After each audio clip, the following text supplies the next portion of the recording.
vehicles, mutants Well, to attack cars and frighten people into giving them money? we were in an Uber going from like the hotel down to kind of like the old quarter, old part of the city. And, we get in an Uber and the guy speaks a little bit of English and we're driving along and I'm kind of watching on the phone and he's going the right direction, but it's some really, really rough neighborhoods, just pretty sketchy, pretty scary. And, there is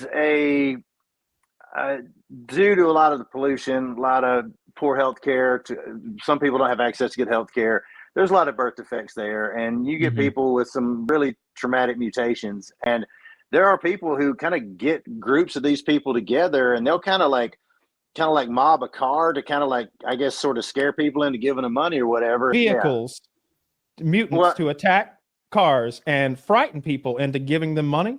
Or maybe the driver's like, either you give me 10,000 rupees or I put you out in Mutie Town. Well, that was that was kind of how it went down. And I use the word attack.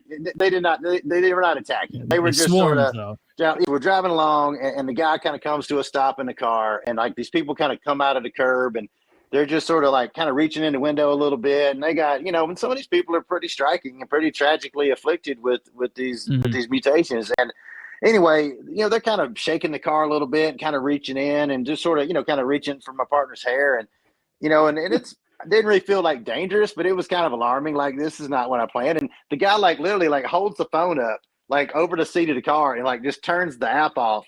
And he says something like, basically like 7,000 rupees if we stay here. And 7,000 rupees is about $8, I think. I can't remember the exact exchange rate. But I was like, look, man, I'll give you 3,000 rupees. Get us the hell out of here right now. Because, I'm with her. I'm responsible for her. And he drove on. And it wasn't like a big deal. We're never like in danger, but it was just, that was the hustle. It was just kind of like alarm some tourists and get some money. And I guess he goes back and gives a cut to them or something. And it just felt a little predatory.